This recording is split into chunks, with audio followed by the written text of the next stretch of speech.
안녕하세요. 벌써 9월 7일. 태우이가 원래 작년에도 그랬다고 하는데 올해도 심했죠. 그래도 9월 벌써 7일이 되니 조금씩 날이 이제 기온이 내려갑니다. 오늘 우리 교회에서는 첫 주는 우리 목사님, 담임 목사님 설교하시고 그 후에 이제 내주는 제가 설교하는데 오늘 첫 주는 목사님이 설교하셔서 목사님 설교도 동영상으로 올렸고 또 저도 또 저를 또 약간 기다리는 분들이 있는 것 같아서 설교를 합니다. 오늘 또 은혜를 나누겠습니다. 본문은 그겁니다.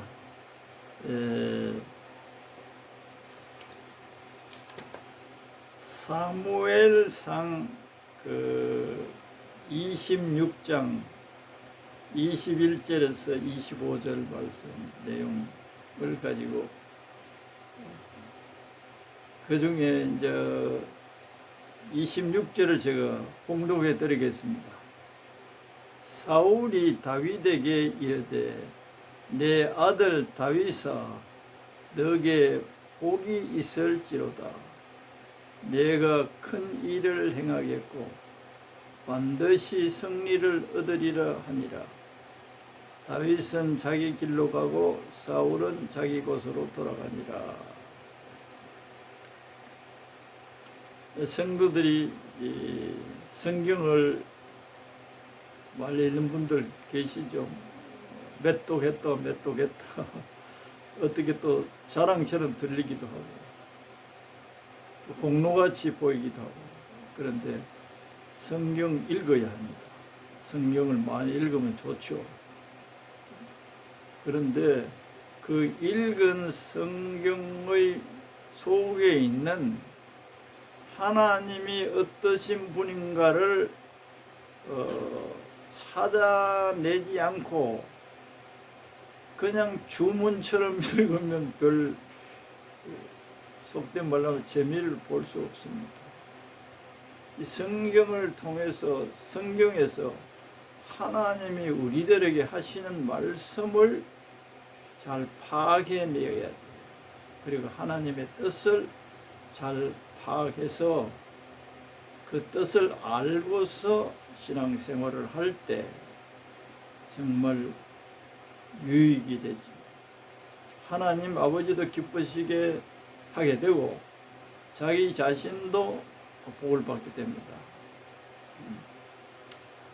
그런데 많이 성경을 읽는 것 굉장히 중요해요. 그러나 내용 파악하는 것 그게 더 중요합니다. 평신도들이 우리 같은 게 뭘 파악할 수 있겠나 하지만은 성령님이 그 속에 있는 것을 알 수 있도록 가르쳐 주는 성령님 우리 교사가 우리 안에 계세요. 그래서 성령님을 의지할 때 이 성경을 우리가 이성적으로 그냥 쭉 읽으면 그걸 내가 말하면 피상적이다. 수박을 겉으로 핥는 것과 똑같다.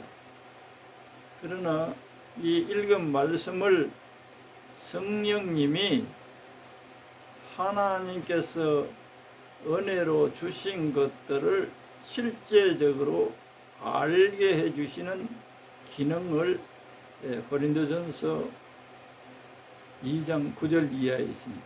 육신의 지혜로는 하나님을 깨달을 수가 없어요.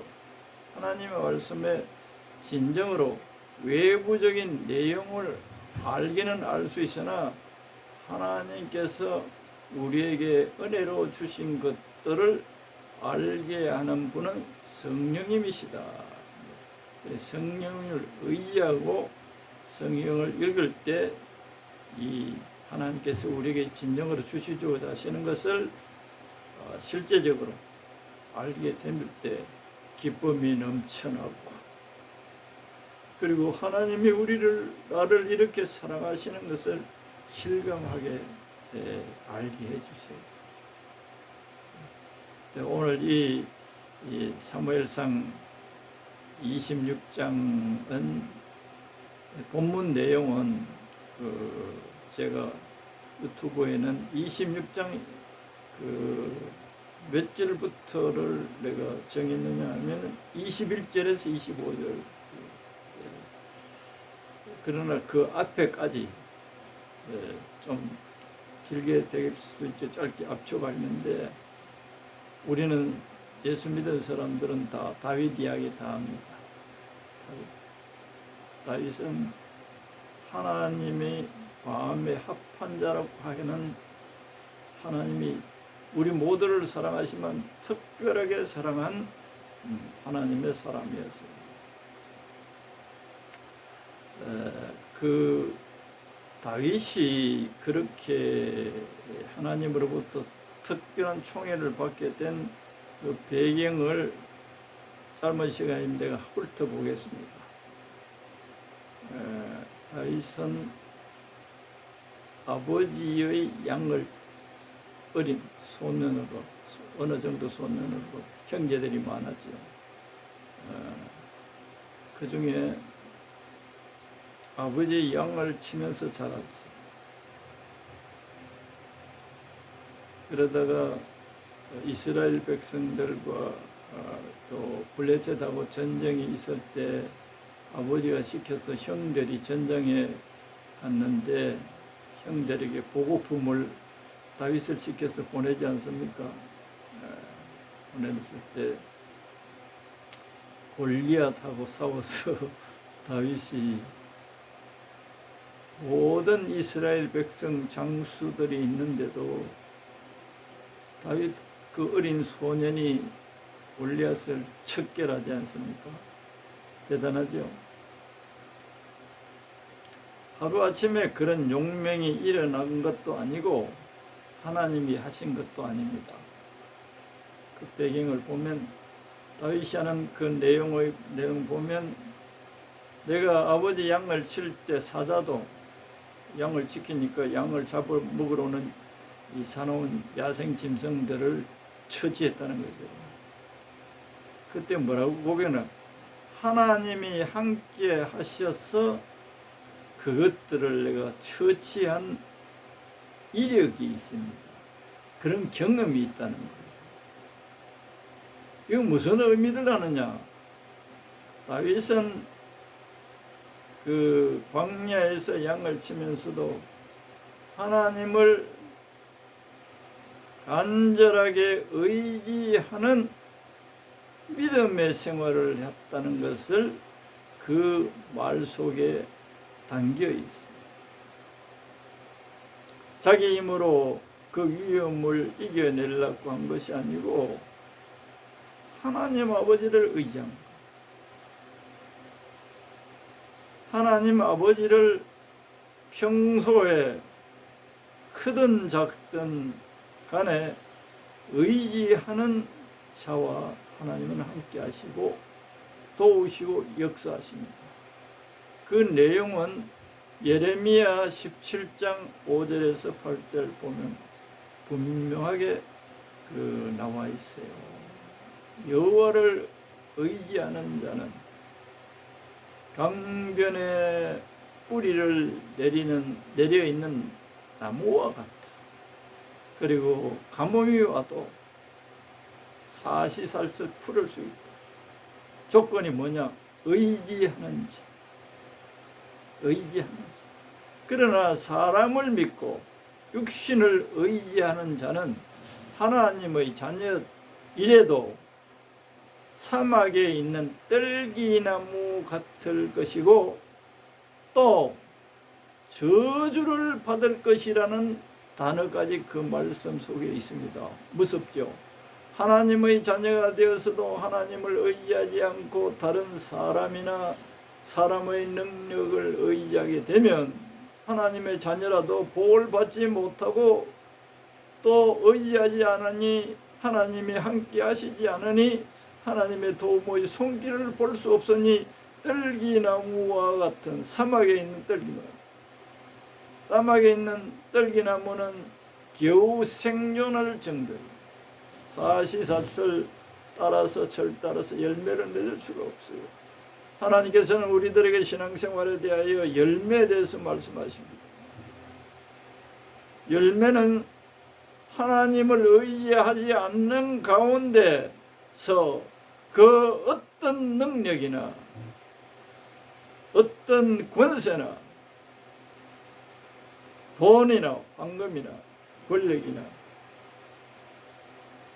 의지하면 저주를 받는 하나님의 자녀가 되어버려요.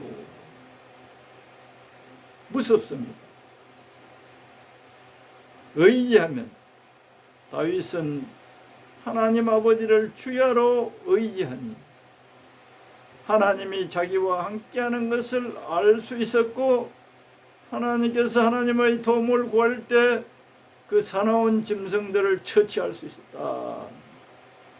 그러니까 믿음이 광야에서 자란 거예요. 광야에서 자란 거예요. 오늘 우리들이 하나님의 자녀가 거듭나고 되었다 하더라도 우리의 믿음을 단련하기 위해서 광야 생애를 거치게 합니다. 광야는 내 힘으로 이겨낼 수 있는 환경이 될 수가 없어요. 그런데도 하나님의 자녀가 되어서도 하나님 아버지를 주야로 의지하고 기도하지 않으면 믿음이 자랄 수가 없어요. 그 자리에는 머물러 있거나 퇴보하는 거예요. 그게 오늘날 우리나라 교회 다 그런 것은 아니에요. 그런 현상들이 너무 많이 나타나고 안타깝기까지 없습니다. 광야 생활에 어려우면 하나님을 의지하라고 하는 하나님의 축복의 신호의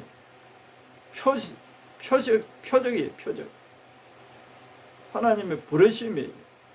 만일에 이 방송을 듣는 분들 가운데 자기가 감당할 수 없는 이 세상살이에서의 닥친 환난들 주야로 하나님을 찾으면 찾으라는 신호예요. 그 광야로부터는 어려움일 뿐만 아니라 강변에 뿌리가 내려진 나무는 사시사철 잎이 푸르고 청청하며 가무는 해도 결실이 거치지 아니한 같다는 것은 우리 심령에 하나님이 은혜를 주시는 거예요. 환경을 이길 수 있는 힘을 주셔요.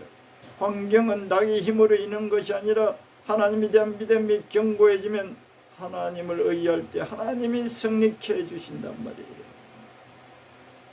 그래서 골리앗과 그 모든 이스라엘 장수들이 고개를 숙이고 벌벌 떨고 있을 때 이 소년 첫 요사이 말하면 청소년이 골리앗하고 한판 하겠다. 골리앗하고 한판 하겠다. 도망가야 되는데 한판 하겠다. 그것이 어디에서 나오느냐? 하나님과 늘 동행하고 하나님을 의지하여서 하나님이 자기와 너무 밀착되어 함께 하셔서 자기를 도우실 것이 믿어진 믿음에서 나. 그래서 나왔잖아요. 한 방에 나가버렸어. 하나님께서 지혜를 주셔서 무기 없어도 물맷돌로 골리앗의 이마를 정통을 깨뜨리고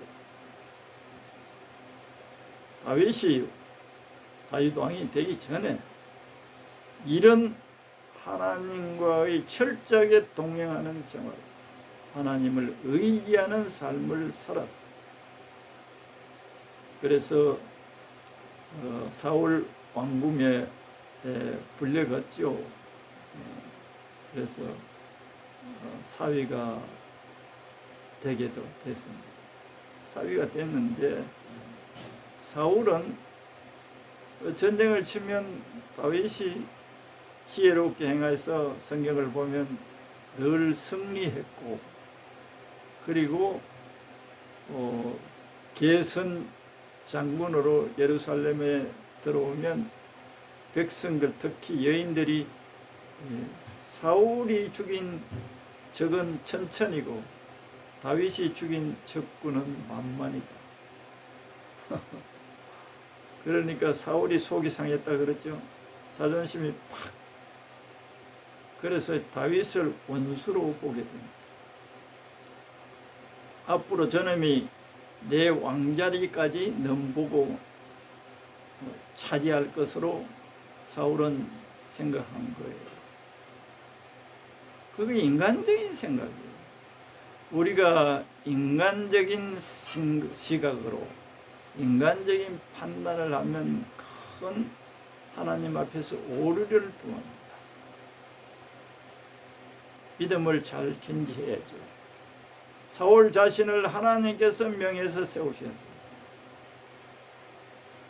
자기가 잘 순종하면 다윗 아니라 다윗 할아버지라도 자기 왕자리를 넘겨올 수 없어요. 그 누구도 뺏어갈 수 없는 하나님 아버지를 사울에게는 잘 믿어지지 않은 상태인 인간적인 생각을 할 뿐이에요. 우리도 믿음 신앙생활 할 때 이런 인간적인 생각을 하면 실패합니다. 인간적인 생각, 하나님께서 나에게 약속하신 것을 붙잡아야죠.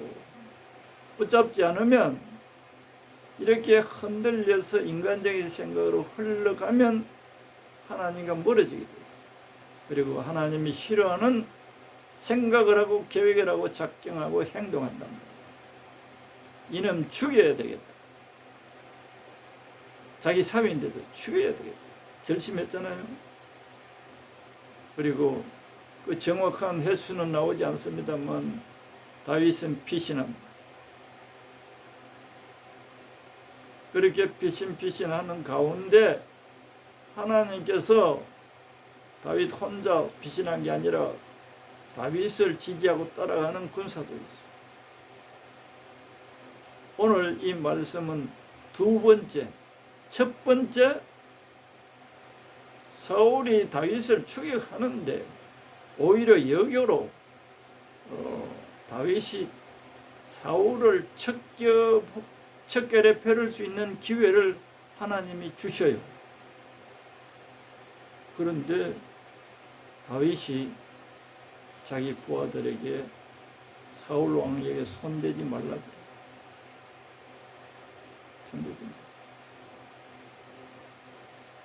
사울 왕은 나의 원수로서 나를 죽이고자 하나 하나님이 기름을 부은 사람이다. 하나님을 두려워한 거예요. 하나님께서 사울을 죽이라고 다윗에게 명령하지 않았어요. 그걸 잘 알아야 됩니다. 그 상황에 인간의 상식으로는 당연히 죽이는 것은 아무런 문제가 될 수 없어요. 자기를 죽이고자 하는 자를 정당방위로 해쳤어요. 죄가 될 수 있습니까? 아니에요. 그런데 다윗에게 사울을 죽이라는 원수를 처치하라는 사인이 없었던 거예요. 우리는 하나님의 사인에 따라서 말하고 행동하고 계획해야 됩니다. 하나님과 친근해져야만 이러한 삶을 살 수 있습니다. 나를 아무리 해치고 나에게 손해를 보게 하고 못마땅한 사람이 있어도 내가 해치거나 내가 손을 대면 안 됩니다. 그건 죄입니다. 설명을 할까요? 내가 1만 달란트 너를 용서했는데 너는 100데나리온 너에게 빚진 자를 멱살을 잡고 갚으라고 하는 꼴이 되는 거예요. 원수 사랑하라는 거예요. 지금 예수 믿고 하나님의 자녀다고 거듭나고 뭐 성령 충만 받았다 하더라도 사람의 관계에서 원수로 맺고 있는 경우가 허다해요. 원수를 맺고 있으면 그건 나는 원수가 아니고 좀 섭섭할 뿐이다 이렇게 말할 수 있는데 그를 축복하지 않고 그가 못되기를 바라는 마음은 전부 원수예요. 형제 간에도 그렇고 부부 간에도 그렇고 친구 간에도 그렇고 또 아는 사람, 나를 손해보게 하고 나에게 유익을 주지 못하는 사람 원망하고 있을 수 있어요. 그것도 다 일종의 원수적인 감정입니다. 로마서 12장인가 있죠. 원수 갚는 것이 내게 있다.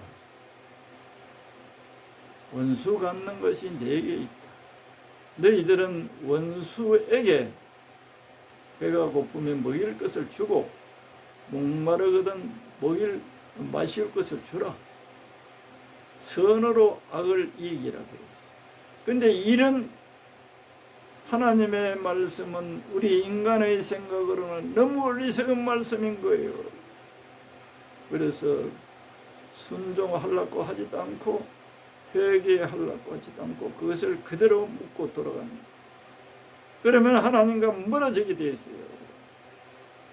내가 정당하다, 인간적으로 내가 정당하지만 하나님이 올 때는 정당하지 않아요. 나는 101만 달란트, 1만 달란트를 용서받은 죄인인 것을 모르는 거예요. 100달란트를 내놓고 멱살 잡는 거 똑같아요. 그러면 그 소식을 들은 왕은 그 자를 내가 그렇게 사정해서 불쌍히 여기서 용서했는데 용서하지 않는다면 끌고 와라. 그걸 옥에 넣을 것이다. 사탄에게 우리가 다시 끌려가는 거예요. 하나님이 부리는 악신이 우리의 삶 속에 역사를 하게 돼 있어요. 이걸 알아야 됩니다. 그럴 때 우리는 그 표적을 통해서 하나님이 나에게 보내는 신호로 알아야 회개하고 용서해주고 축복해주기를 기도해줍니다. 오늘 이 다윗과 사울의 대화 속에서 첫 번에 한번 그랬어요. 그리고 두 번째 사울이 또 자기가 다윗에게 척결될 수 있는 기회 속에서도 자기를 살려준 다윗에게 한 말이 오늘 이 말이에요. 사울이 다윗에게 이르되 내 아들 다윗아, 자기 사위예요. 너에게 복이 있을지로다. 진정으로 복을 받으려면 원수로부터 축복을 받아야 돼요. 원수로부터 축복을 받으려면 어떻게 해야죠? 원수를 갚지 않고 원수를 오히려 도와주고 죽일 자를 살려. 그러면 그 원수가 숯불을 머리에 얹은 것과 같은 뜨거움을 끌 것이다.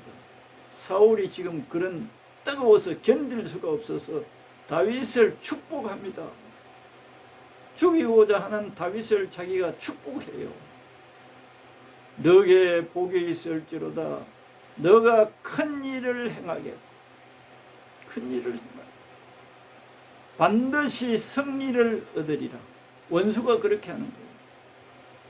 자기 원수를 보고 원수가 이렇게 하는 거예요. 다윗이 그냥 다윗이 된 게 아니에요. 다윗도 자기 자신이 그렇게 된 게 아니에요. 다윗에게 하나님의 기름이 부어져서 하나님의 영이 함께했어. 하나님의 영의 힘으로 이 원수를 갚지 않고 원수를 살려주었어.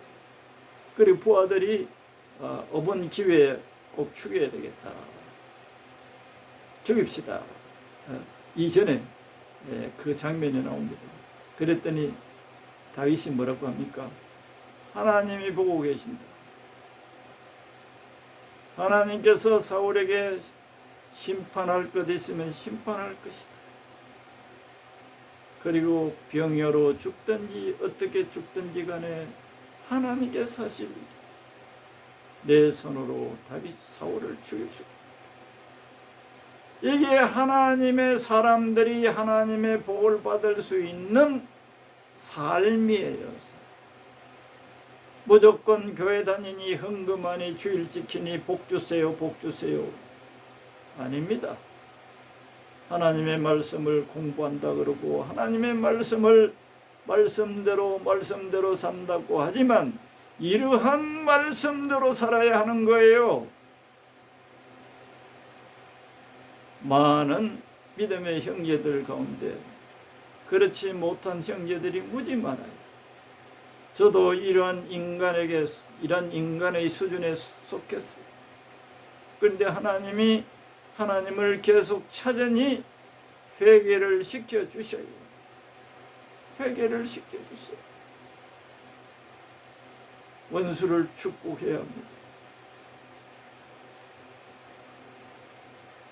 축복해야 합니다. 주님이 억만지역을 십자가에서 조건 없이 용서해 주신 그 용서를 우리가 조금이라도 제대로 성령 안에서 안다면 나를 괴롭힌 사람들을, 원수들을, 손을 베고 한 자, 모욕을 준 자, 나에게 유익을 주치지 못하고 해를 준 자 다 용서해줘요. 성경 진짜 제대로 읽으면 하나님은 사랑이고 용서고 권능이고 여러 가지 완전 인내하세요. 하나님 참 우리를 오래 참아주시고 공의로우신 하나님 누구라고 봐주지 않습니다. 다 똑같은 공평한 심판을 하세요. 재판을 해주세요. 재판. 공의의 하나님, 사랑의 하나님, 용서의 하나님, 인내의 하나님, 만물을 다스리시는 권능의 하나님. 그런데 그 중에 핵심이 우리가 아는 대로 사랑이에요. 사랑. 하나님의 사랑 속성 자체가 사랑이에요.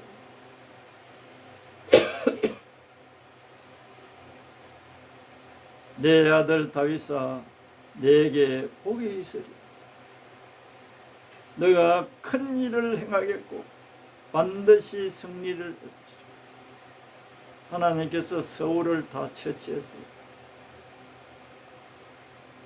다윗이 왕이 되고자 하는 꿈을 꿈에도 생각하지 않는데 하나님이 왕으로 세워주셨어요. 그런 야심을 가지고 다윗은 가지고 있지 않았어요. 오직 하나님의 종으로, 하나님의 백성으로 묵묵하게 나와 함께 하시는 하나님을 주야로 의지하고 살았을 때 이런 결과가 얻어졌습니다. 우리의 삶은 이 땅의 삶이 목적이 아니죠. 구약에는 주로 이런 개인적인 축복 영화 이게 많습니다. 신약을 읽어보면 이 차원을 넘어서 영원한 천국의 상급을 바라보며 복음 전가하기를 원하세요. 복음 전가. 예수 전